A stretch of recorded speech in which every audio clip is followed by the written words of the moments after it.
All right, guys, we have got our Match Week 8 preview here for the Premier League. We're back from international break, which means, hopefully, I think, no more international breaks till March. And we got just constant games, and every day it feels like we're going to have games. So, got a lot coming, and yeah, we're going to be pretty busy over the next couple of months. And yeah, we start with Match Week 8. We're going to do our usual thing, go through it. We'll have the model numbers in here. We'll also, I want to say is, before we jump into this one is, I didn't have a really great feel for this week. The model had a couple of bets here and there that it liked. It didn't like a single total, which was interesting. I was on market with like everything. So really interesting week to kind of go through and look at, but we're going to do what we do. And yeah, so why don't we go ahead and start. Nottingham Forest and Chelsea. The model made this one Chelsea 1.79 XG, Forest 1.15. The real line is, I think, Chelsea minus half a goal, which is pretty much in line. We are at, what, 0.14 here? Yeah, 0.14 off market, 0.14 XG for the game off market. No Palmer here for Chelsea. Which is interesting. Again, their creative numbers have been okay, and again, Palmer's missed a game or two. It's mostly Forest who seem to be kind of just falling apart a little bit. There's already scrutiny over Ange, and things are a little bit interesting.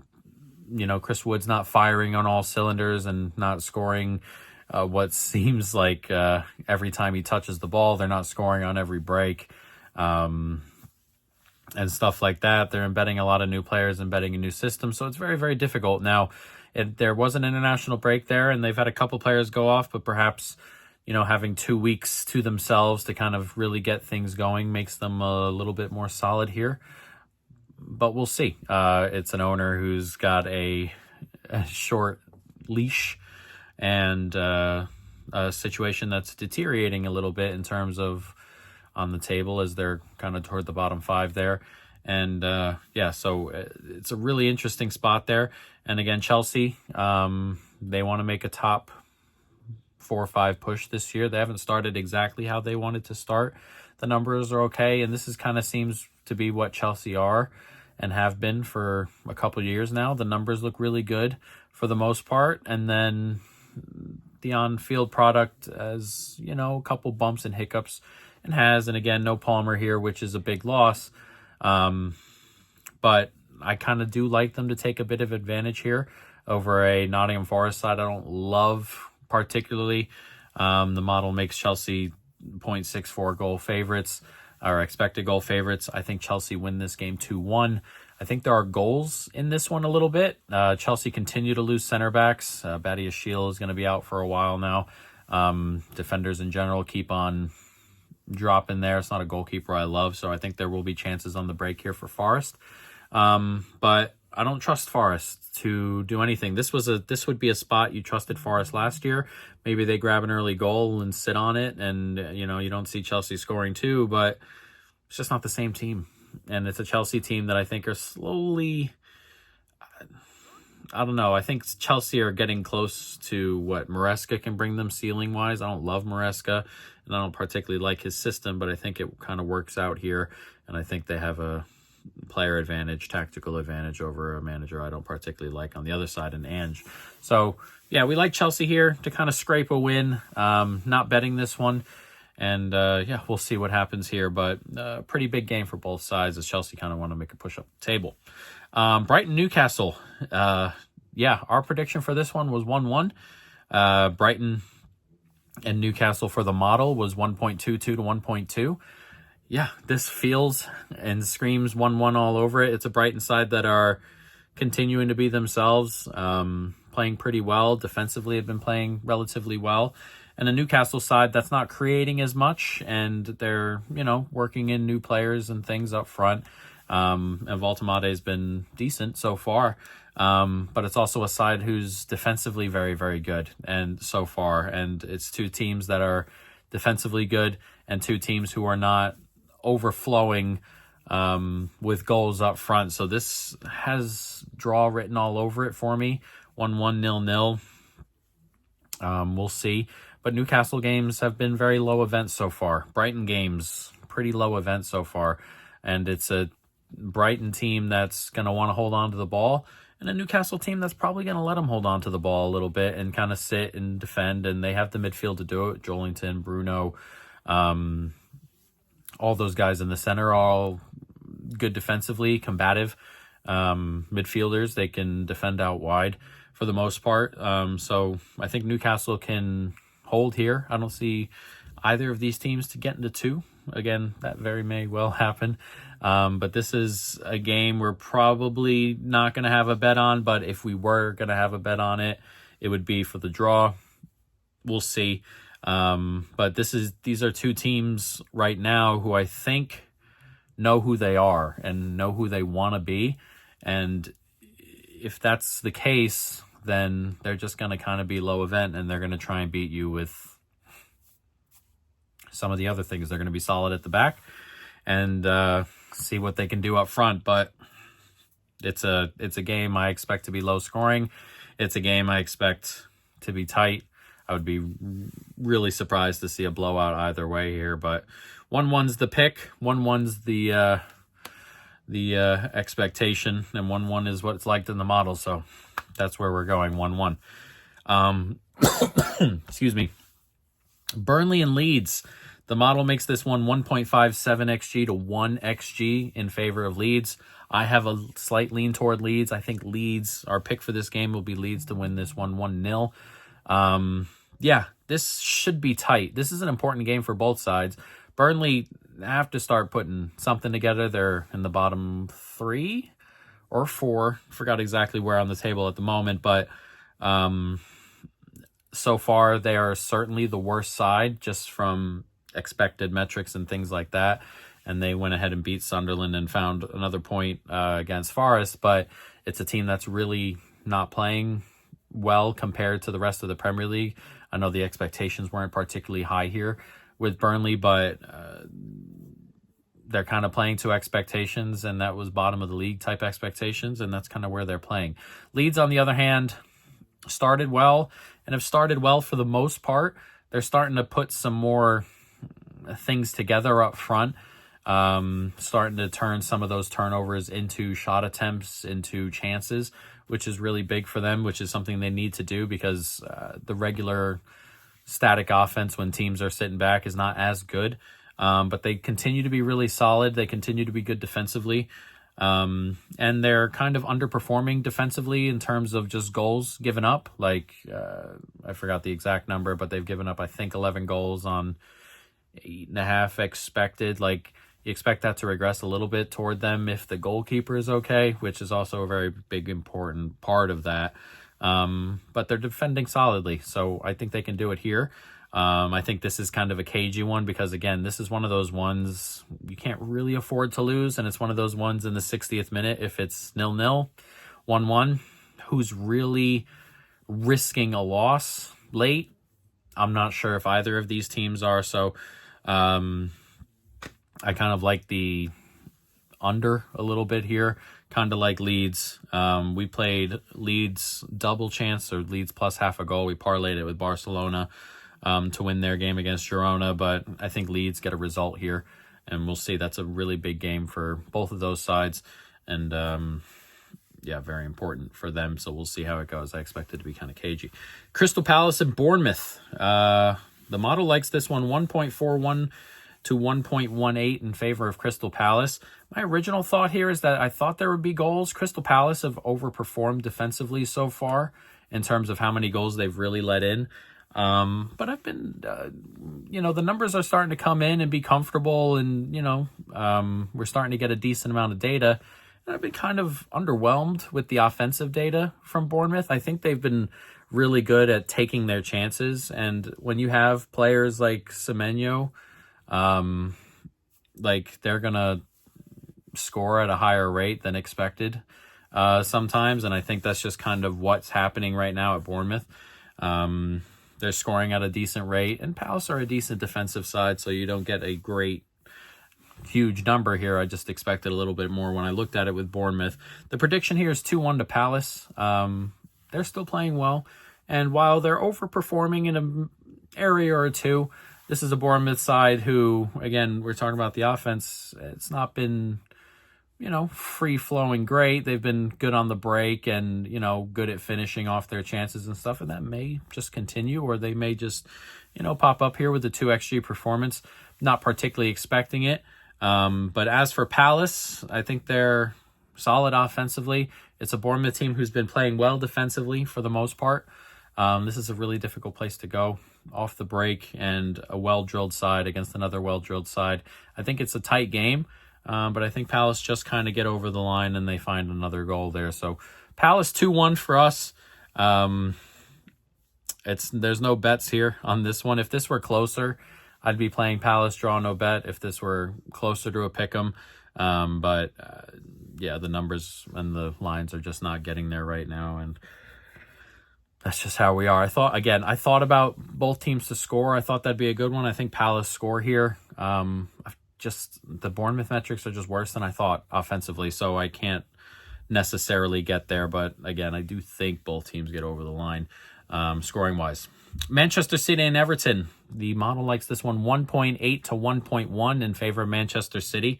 No Rodri here for Manchester City, which anytime we talk about no Rodri being in this Manchester City side, it normally means we think the other side will score somewhere.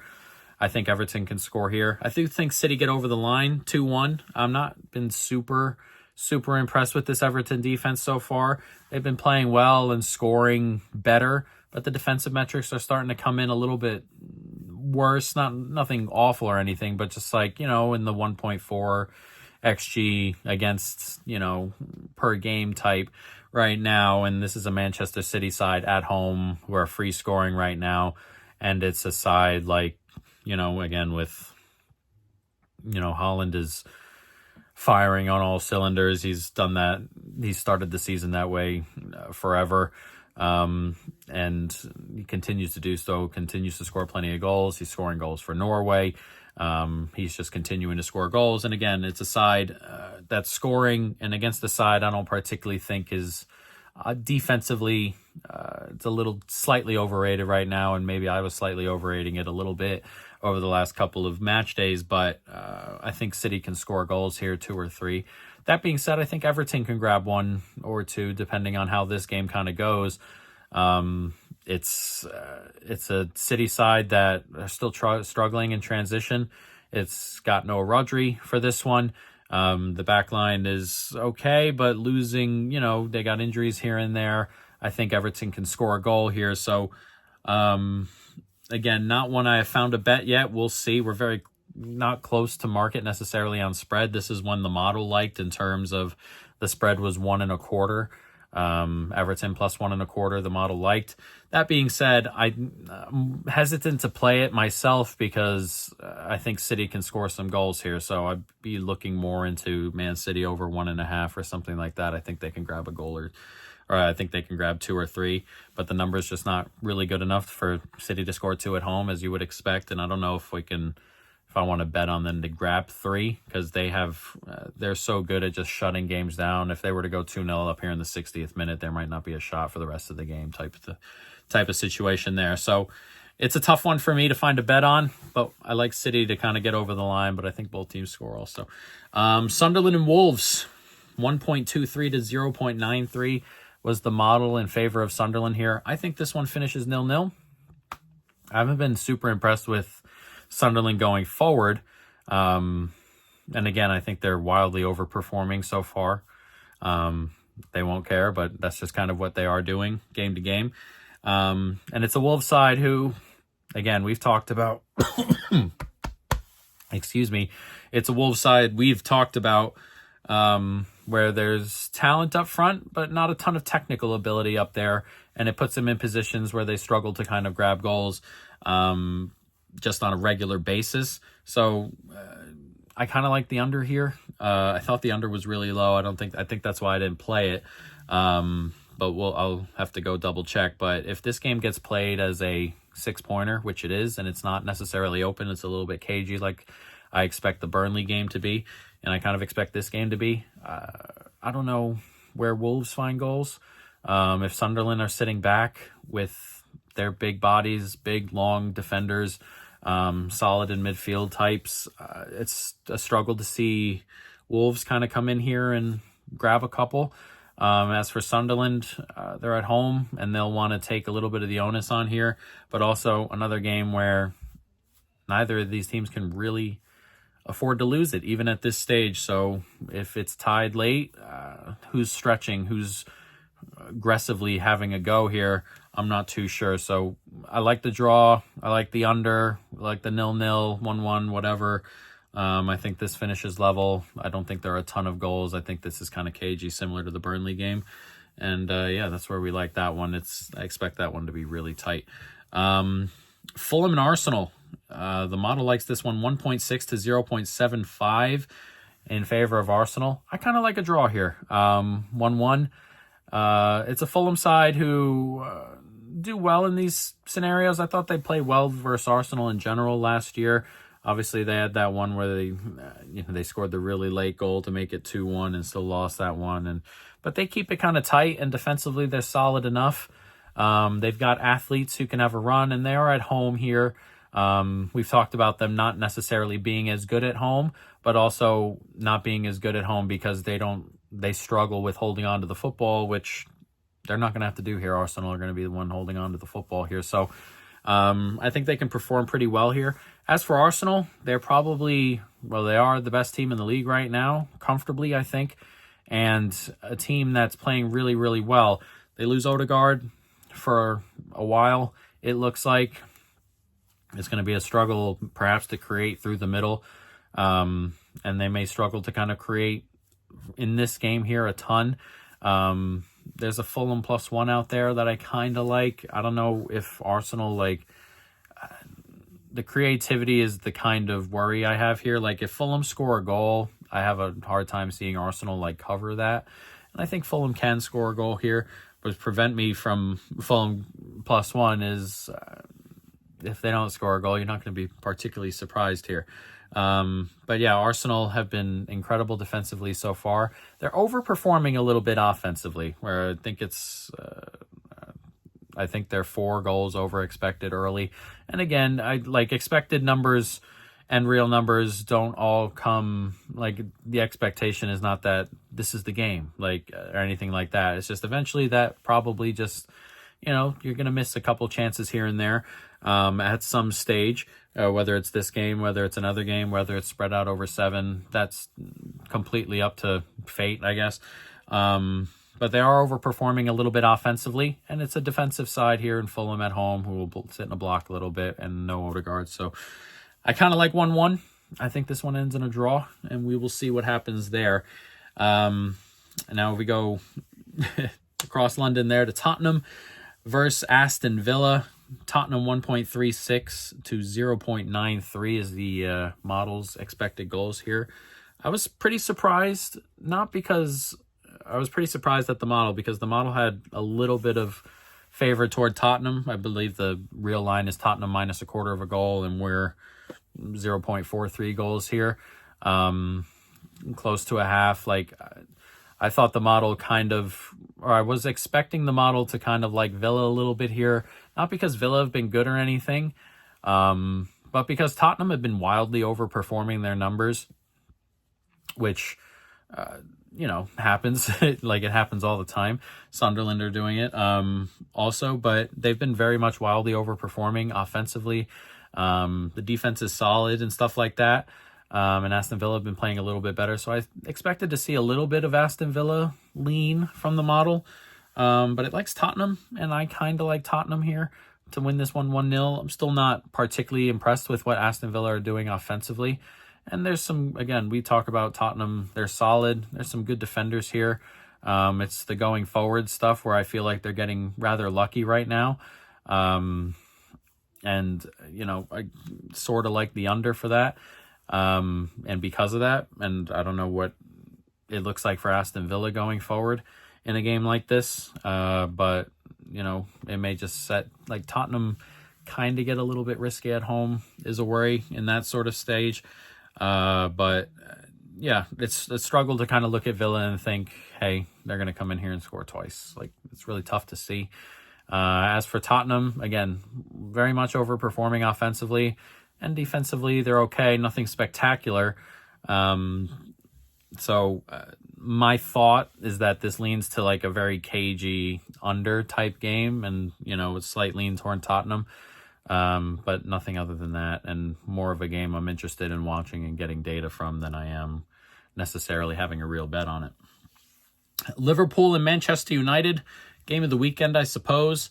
1.8 to 1.43 is the XG there in favor of Liverpool. We're going to guess on Liverpool winning this one 2-1. As a Liverpool fan, and I think the narrative around Liverpool is really interesting, because it started like, hey, they're not playing particularly well and they're getting results, and that should turn around. And it's flipped completely on me. I don't think they're playing horribly now. I think they're playing better than they did to start the season, and the results have flipped. And now they're not getting results. They did plenty to kind of get back into the Palace game, created a ton, and were kind of unlucky to lose that one in the end, lose it in the 90th minute. Similar to the Chelsea one, where they doubled up Chelsea's creation 2-1 or 2 XG to 1 XG in that area, including the tap in at the end for Estevao. And they lose that one really late and out of time. And like, I think they're playing better, which is weird. Even the Galatasaray game, they give up a penalty early, which not really a penalty, but it gets given. And even after that, they outcreate, Galatasaray for the game by 0.4, 0.5, 0.6 XG, somewhere in there, including the early penalty for Galatasaray. So I actually think they're playing better than they did at the beginning of the season, and the results are kind of just flipping the other way, which is super interesting. And, that's just how soccer works sometimes.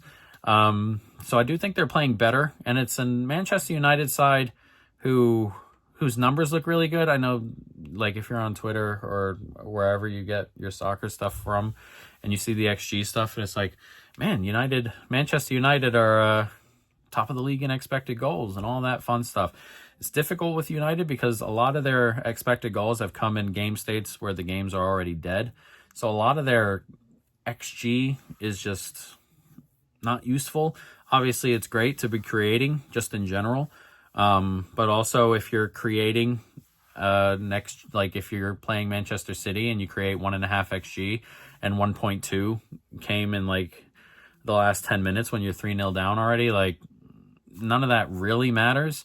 Obviously it's there, but it doesn't really matter in terms of what you're creating and what your offense looks like. But that's my worry with United, because this model stuff screams just United +1. Like we have it at a 0.37 XG difference. There are +1s out there in United's favor, but it's tough to kind of rip a lot of United's stuff out, because genuinely a lot of the attacking stuff doesn't mean anything with their numbers. So it's really weird. This is an interesting game. I did Liverpool 2-1. I have no real conviction on this in either direction. West Ham and Brentford, the final game here, 1.45 to 1.24 in Brentford's favor. I like goals in this one. Our prediction here is 2-2. West Ham have been okay, and they were kind of getting better before the manager change already. And this is a Nuno side Nuno's going to go ahead and toughen them up and get them better at set pieces and make sure they're solid at the back and stuff like that. But this is a Brentford side who are kind of just going to make it a little bit chaotic, make you come out a little bit. They're going to have a go, defensively. A lot of their road stuff has conceded a decent amount of XG, and they've done enough to score goals in a variety of those games. So I think West Ham can score here. I think Brentford can score here because I don't particularly love the West Ham defense. And I know, again, Nuno, we've talked about, and come in and he's going to do his best to make it solid. He's only been there a couple weeks, and these defenders are not that great. And, probably during the midst of the game, and you're kind of going up and down the pitch and you're a half hour in, and tactics don't go out the window, but, you get a little bit of a spurt here where you overcommit. And once one team overcommits in this game, I imagine it'll become pretty open for a little bit. So I kind of like goals here. I kind of like a draw. We'll see what Nuno ends up doing with this West Ham team going forward. Should be interesting because it's another one where the system is very much changing, and we'll see what the players look like and how they adapt to it. And Brentford, again, they're solid, nothing spectacular, nothing awful. They're going to be in the middle or bottom, somewhere between 13 and 16 probably. And they're going to be pretty fun. They're going to do their thing where they score goals, give up goals, and we'll see. So I think that one could be a fun one, but there's no real bet on that one just yet. So there we are. Week 8 of the Premier League match, week 8. I know I didn't have a ton because I was just on market with a ton of stuff. And, that's just kind of where we are right now. And we'll see if that changes next week. But, yeah, interesting week. We'll see how it goes.